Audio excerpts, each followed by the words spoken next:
সচিন টেন্ডুলকারকে যখন জাস্ট মাত্র পান মশলার অ্যাড করতে বলা হয়েছে, যেটা অনেক বড় বড় সুপারস্টাররা করছে, কিন্তু সচিন টেন্ডুলকার সে এটা কিন্তু টাকা দিছে, অনেক টাকা দেওয়া সত্ত্বেও সে কিন্তু এটা করতে রাজি হয় না। এটা হলো একটা প্লেয়ারের ইথিক্স, কারণ তাদেরকে অনেক ইয়াংস্টাররা ফলো করে, ঠিক আছে না? সে 1xBet কে কেন সে প্রমোট করছে এই জন্য, কারণ তার হিউজ একটা ফলোয়ার্স আছে, এবং সে কি মেসেজটা দিতেছে আপনার সন্তানদের প্রতি, কিন্তু আপনাদের প্রতি, আমাদের প্রতি কি মেসেজটা দিচ্ছে, যে তোমরা জুয়া খেলো।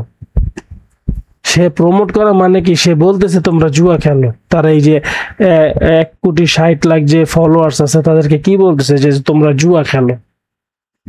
এখন আপনারাই বুঝেন সে কি মাপের প্লেয়ার আর কি মাপের দেশপ্রেম তার মনে। সে তো দেখছে বাংলাদেশকে ভালোবাসে, সে কি পরিমাণ দেশকে ভালোবাসে, এটার প্রমাণ হলো এটা সে টাকার বিনিময়ে মানুষকে জুয়া খেলতে বলতেছে।